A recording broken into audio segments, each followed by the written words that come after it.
Assalamualaikum dan halo semuanya. Semoga kalian selalu sehat dan dilancarkan segala rezekinya dimanapun kalian berada. Film yang akan kita bahas kali ini berjudul Yugi yang rilis di tahun 2022. Film ini merupakan film misteri India yang menceritakan tentang penyelidikan seorang detektif dalam menemukan gadis yang menghilang. Namun selama penyelidikan berlangsung terjadi dua kasus pembunuhan yang juga berkaitan dengan gadis tersebut. So, untuk lebih jelasnya, langsung aja kita masuk ke alur ceritanya. Di awal film diperlihatkan seorang wanita yang kala itu sedang berjalan kebingungan seakan ada masalah besar yang dihadapinya. Dan tak lama sebuah mobil pribadi datang dan membawanya pergi.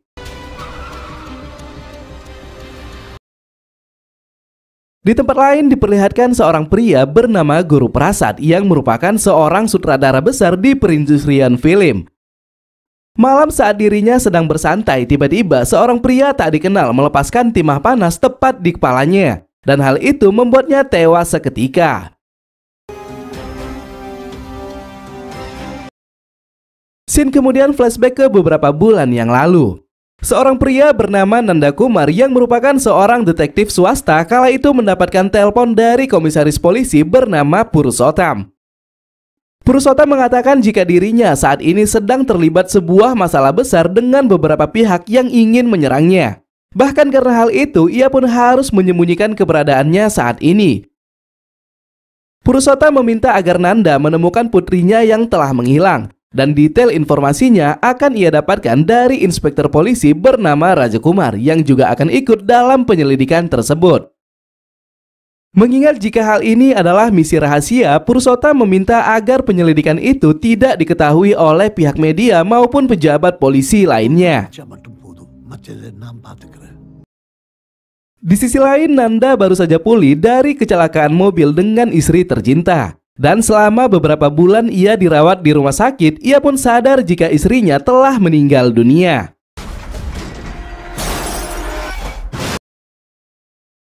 Keesokan harinya, Raja Kumar mendatangi Nanda dan memberikan detail informasi akan wanita yang dimaksud. Dan setelah membukanya, ternyata wanita itu bernama Kartika yang kita lihat di awal film. Rajkumar mengatakan jika ia sudah mengumpulkan banyak detail tentang wanita itu, namun sampai saat ini ia juga belum menemukan di mana keberadaannya. Di tempat lain, seorang pria bernama Setu kala itu sedang menghadap Menteri Dalam Negeri.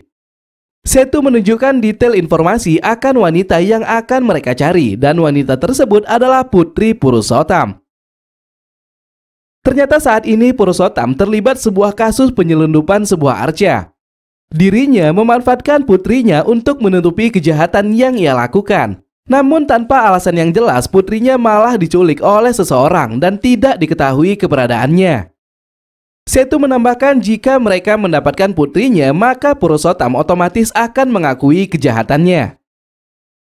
Sementara itu, Nanda, Raja Kumar, dan 3 anggotanya kemudian pergi mendatangi alamat yang menjadi tempat tinggal Kartika sebelum ia dinyatakan menghilang. Namun sesampainya di sana, pemilik rumah yang bernama Tuan Anbu mengatakan sudah ada orang yang mendatanginya dengan pertanyaan yang sama. Dan hal tersebut sontak langsung ia bantah. Karena bagaimanapun wanita yang mereka cari tidak pernah tinggal di kediamannya. Saat hendak pergi dari sana, tiba-tiba saja ada 2 orang pria bermotor merampas ponsel milik Nanda. Raja Kumar yang juga menyaksikannya kemudian menggunakan sebuah bajai untuk mengejar pelaku. Namun di persimpangan jalan ia malah berbelok ke arah yang berbeda. Raja Kumar ternyata kembali ke rumahnya karena mengetahui keadaan istrinya yang sedang membutuhkan pertolongan. Istri Raja Kumar yang bernama Pavitra dahulunya pernah mengalami kecelakaan. Dan akibat insiden tersebut, ia pun menjadi lumpuh dan tidak bisa melakukan kegiatan apapun. Raja Kumar memasang kamera CCTV yang selalu bisa ia lihat dari ponselnya. Dan jika ada kejadian apa-apa, ia bisa segera kembali ke rumah untuk menolong istrinya. Nanda dan ketiga anggotanya kemudian melanjutkan pencarian Kartika dengan bertanya kepada orang-orang yang ada di daerah tersebut. Namun setelah lama mencari, mereka tidak menemukan petunjuk apapun tentang keberadaannya. Di tempat lain, Setu memulai penyelidikannya dengan cara mendatangi beberapa kerabat dekat Purushottam. Setelah melakukan interogasi, ia belum juga mendapatkan detail akan keberadaan Purushottam maupun putrinya. Keesokan harinya, Nanda bersama anggotanya mendatangi kediaman Rajakumar. Dan dari sana, akhirnya mereka mengetahui alasan mengapa Rajakumar meninggalkan mereka saat bertugas kemarin. Kepada anggota Nanda yang bernama Salini, Rajakumar mengatakan jika ia sudah menjalani hal ini sejak beberapa bulan yang lalu. Dahulunya ia sudah mempekerjakan orang untuk merawat istrinya, namun tak ada satupun dari mereka yang sanggup bertahan. Dan pada akhirnya ia pun memutuskan merawatnya seorang diri. Di malam hari, Nanda dan yang lainnya kembali mendatangi kediaman Tuan Anbu. Mengetahui jika Tuan Anbu dan keluarganya sedang berada di luar, mereka pun diam-diam menyelinap masuk ke dalam rumah tersebut. Setelah mengitari isi rumah, akhirnya mereka menemukan sebuah petunjuk penting, di mana di salah satu dinding rumah tersebut terdapat sebuah cat yang tertimpa. Dan setelah dikikis terdapat tulisan Kartika. Tak lama setelah itu, Tuan Anbu kemudian datang. Ia yang sudah tersudut kemudian mengakui hal yang sebenarnya. Rumah yang ia tempati saat ini sebenarnya bukanlah miliknya. Ia hanya menyewa dari seorang pria bernama Koki Kumar. Ia tidak tahu siapa orang yang tinggal sebelum dirinya. Namun saat ia berada di sini, Koki Kumar mengatakan jika ada orang yang menanyakan tentang rumah ini, katakan saja itu adalah miliknya. Di tempat lain, Setu yang juga melakukan penyelidikan akhirnya mendapatkan informasi penting dari rekan kerja Purushottam yang mengenalnya dengan sangat baik.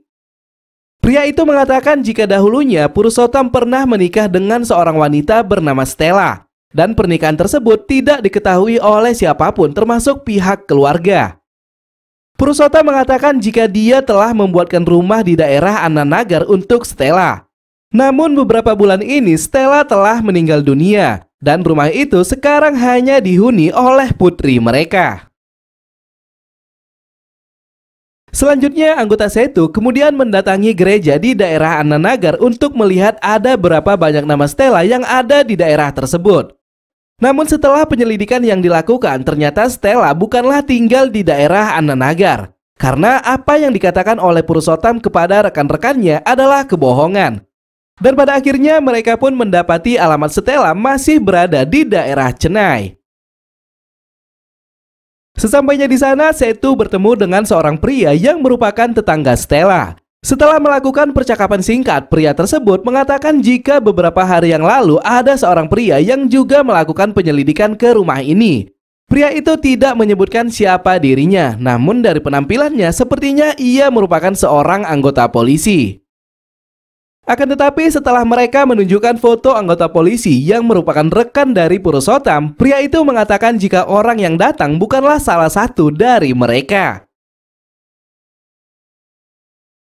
Di tempat lain, Nanda telah sampai di kediaman Koki Kumar. Setelah mengancam keselamatannya, Koki Kumar akhirnya menceritakan tentang kebenaran rumah tersebut.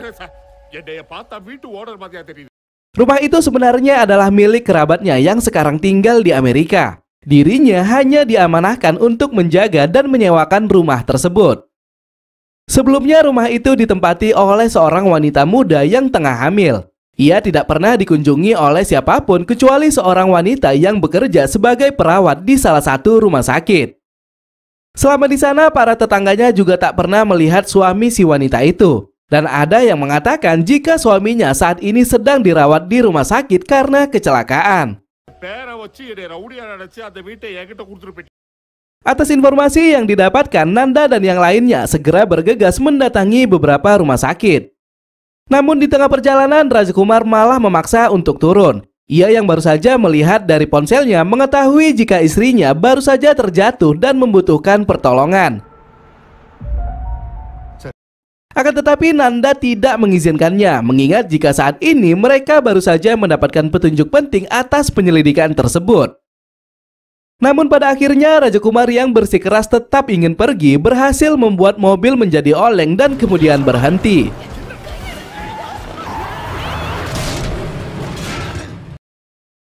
Sesampainya di rumah, ia menemukan jika Pak Fitra sudah tergeletak di pintu belakang dengan banyak luka di tubuhnya. Segera ia pun membopong Pak Fitra dan mengobatinya.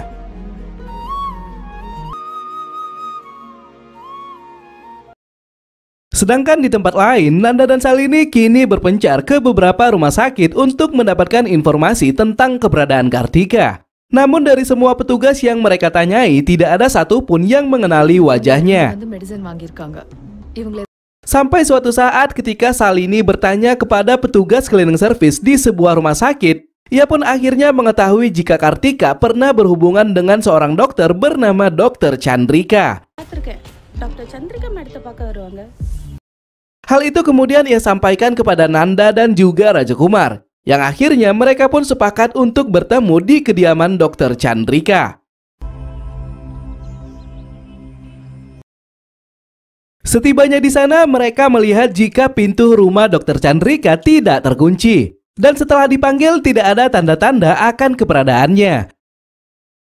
Pada akhirnya, setelah memaksa masuk ke dalam rumah, mereka pun menemukan Dr. Chandrika yang sudah tewas tergantung.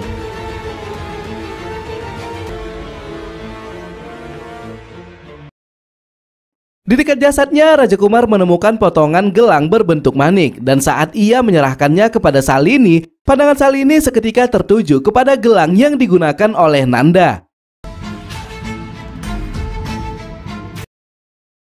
Dari sini, Salini mulai merasakan ada kejanggalan yang disembunyikan oleh Nanda. Terlebih lagi, cleaning service yang ia temui tadi mengatakan jika sebelum dirinya ada seorang pria yang juga menanyakan di mana kediaman Dr. Chandrika. Malam hari di saat Nanda melakukan penyelidikan seorang diri, Salini bersama Raja Kumar diam-diam mendatangi kediaman Nanda untuk mencari informasi tentang istri Nanda yang meninggal karena kecelakaan. Mereka curiga jika wanita bernama Kartika yang sedang mereka selidiki adalah istri dari Nanda yang telah menghilang di saat dirinya mendapatkan perawatan di rumah sakit. Di tempat lain, Nanda berhasil bertemu dengan seorang wanita yang merupakan perawat yang diceritakan Koki Kumar sebelumnya. Dan bersamaan dengan cerita wanita itu, scene flashback ke beberapa bulan yang lalu diperlihatkan. Kala itu Kartika sedang berada di rumah sakit untuk melihat suaminya yang baru saja mengalami kecelakaan. Sang suami kemudian dibawa ke ruang ICU karena mengalami pendarahan yang cukup banyak di bagian kepala. Dan dokter yang bertanggung jawab saat itu tak lain adalah Dr. Chandrika. Kartika dianjurkan untuk melakukan pembayaran administrasi sebelum dilakukan tindakan operasi. Namun disinilah sebuah masalah muncul. Saat itu ia tidak memiliki biaya yang cukup untuk membayar operasi tersebut. Sehingga karena hal itu, Dr. Chandrika mengusulkan agar ia membawa suaminya ke rumah sakit yang lebih murah. Di sisi lain, pemandangan haru tersebut ternyata juga disaksikan oleh pasien Dr. Chandrika yang tak lain adalah Guru Prasad. Kala itu ia bersama sang istri sedang berkonsultasi tentang proses bayi tabung. Mereka yang sudah bertahun-tahun menikah belum juga dikaruniai seorang anak karena istri Guru Prasad yang divonis mengalami kemandulan. Setelah mengetahui kejadian yang dialami Kartika saat ini, mereka berdua sepakat untuk membantunya membayar semua administrasi. Namun sebagai imbalannya, Kartika harus mau menjadi ibu pengganti untuk anak mereka. Awalnya hal itu langsung ditolak oleh Kartika. Namun karena pertimbangan akan keselamatan suaminya, ia pun tidak bisa berbuat apa-apa dan akhirnya menerima tawaran tersebut. Guru Prasad memberikan syarat jika selama proses kehamilan sampai bayinya lahir nanti, Kartika tidak boleh menemui siapapun termasuk suaminya sendiri. Ia juga tidak boleh membicarakan hal tersebut kepada siapapun termasuk media. Nantinya ia juga akan diberikan tempat tinggal dan seorang perawat yang akan selalu membantunya memenuhi kebutuhan sehari-harinya. Dan selama itu juga sang suami akan dirawat di rumah sakit sampai keadaannya betul-betul membaik.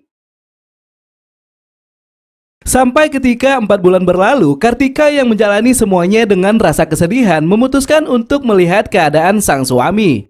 Namun setelah ia menemui Dr. Chandrika malah mengatakan jika kesehatan suaminya belumlah stabil.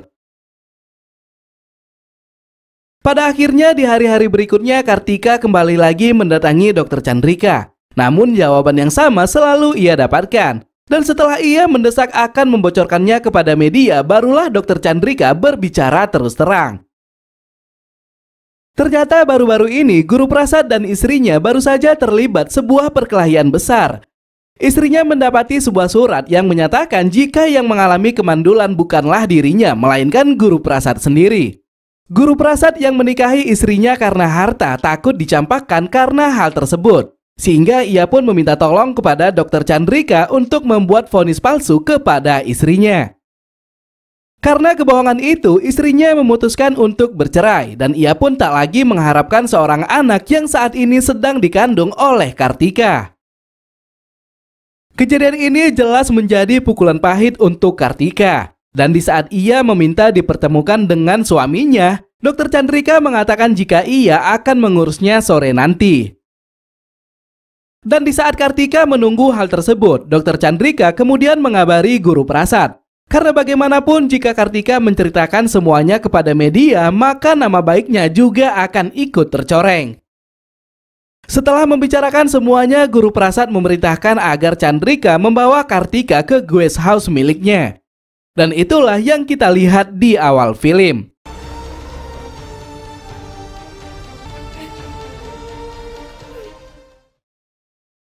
Setelah mendengarkan cerita tersebut, Nanda kemudian diam-diam menyelinap masuk ke guest house milik Guru Prasad. Dan dari sana, ia pun menemukan sebuah file tentang perjanjian mereka dengan Kartika. Dan setelah melakukan penyelidikan, ia pun berhasil menemui pelayan Guru Prasad dan orang-orang yang terlibat. Dan bersamaan dengan hal itu, scene flashback kembali diperlihatkan. Sesampainya di guest house tersebut, Kartika yang sudah terbakar emosinya langsung menanyakan di mana keberadaan suaminya. Namun tidak ada dari mereka yang menjawabnya dengan baik. Hal itu membuat Kartika menjadi sangat marah dan mengancam akan memberitahukan kejahatan mereka kepada media.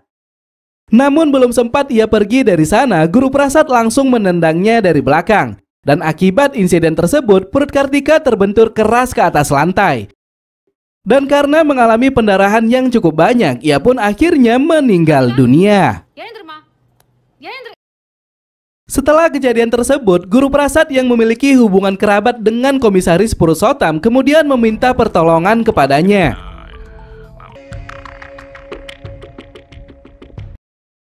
Singkatnya, dengan bantuan yang dikirimkan oleh Purushottam, mereka pun membawa jasad Kartika dan menguburnya di sebuah pabrik semen. Dan untuk menghilangkan jejaknya, mereka membakar semua barang-barang peninggalan Kartika saat berada di rumah sewa. Di sisi lain, Salini dan Rajkumar yang masih berada di rumah Nanda tidak menemukan satu foto pun tentang istri Nanda yang telah meninggal dunia. Dan pada akhirnya mereka pun memutuskan pergi dari sana. Di saat yang bersamaan, Nanda yang sudah tiba di rumah langsung beristirahat. Dan melalui ingatannya terungkaplah sebuah fakta yang menyatakan jika kecurigaan Salini tentang istrinya ternyata salah.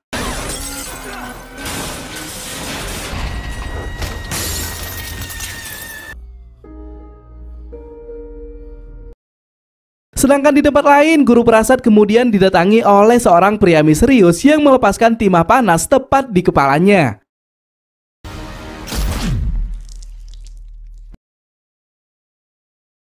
Keesokan hari, masyarakat Chennai dibuat gempar terkait penemuan barang bukti di TKP. Di mana pistol yang digunakan pria misterius tersebut adalah pistol milik Purushottam. Sehingga dengan bukti itu, ia pun dibawa untuk dilakukan pemeriksaan lebih lanjut. Kepada Nanda, Purushottam mengatakan jika dirinya tidak tahu mengapa ia bisa terlibat dalam pembunuhan itu. Karena tadi malam ia baru saja sampai di kediamannya. Ia juga menambahkan jika kepulangannya ini telah ia sampaikan kepada Rajkumar beberapa minggu yang lalu. Mendengarkan hal itu, Nanda menjadi curiga kepada Rajkumar. Ia pun segera mendatangi kediamannya. Sesampainya di sana, ia dibuat terkejut dengan apa yang ia lihat. Di mana rumah tersebut ternyata sudah kosong dan tidak ada siapa-siapa lagi. Nanda mencurigai satu ruangan yang terkunci. Dan setelah ia mendobraknya, ia pun menemukan seorang pria yang tengah disekap di dalam sebuah lemari. Setelah melakukan percakapan singkat, barulah diketahui jika pria itu ternyata adalah Rajakumar yang asli. Sir. Pria itu kemudian menunjukkan sebuah file tentang Putri Purushottam yang dinyatakan menghilang. Dan ternyata wanita itu adalah Pavitra. Dari sini barulah diketahui jika pria yang menyamar sebagai Rajakumar bernama Karan, yang tak lain adalah suami dari Kartika. Karan yang dirawat di rumah sakit selama beberapa bulan akhirnya kembali siuman. Namun sebelum kondisinya benar-benar pulih, Dr. Chandrika malah mengirimnya ke rumah sakit jiwa. Singkatnya, beberapa hari kemudian, Karan yang sudah benar-benar pulih kemudian menyerang petugas yang berjaga. Dan akhirnya ia pun berhasil kabur dari tempat tersebut. Karan kemudian melakukan pencarian Kartika kemana-mana. Sampai akhirnya ada seorang pria mengatakan jika wanita yang ia cari dahulunya tinggal di sebuah rumah yang kini ditempati oleh Tuan Anbu. Segera Karan menemui Tuan Anbu, namun ia malah diusir begitu saja. Tak pantang menyerah, Karan kemudian mendatangi beberapa kantor polisi untuk membuat laporan pengaduan. Namun tidak ada satupun dari mereka yang meresponnya dengan baik. Sampai pada akhirnya Karan tidak sengaja bertemu dengan seorang preman yang menguburkan istrinya atas perintah Purushottam. Karan kemudian mencari tahu tentang keluarga Purushottam. Dan pada akhirnya ia mendapatkan informasi tentang seorang wanita yang sering berhubungan dengan Purushottam yang tak lain adalah Pavitra. Tanpa diketahui Pavitra, Karan terus mengikutinya sampai di kediamannya. Dan sesampainya di sana, ia pun sadar jika Pavitra adalah putri dari Purushottam. Untuk memancing Purushottam, ia kemudian memutuskan menculik Pavitra sementara waktu sampai istrinya benar-benar ditemukan.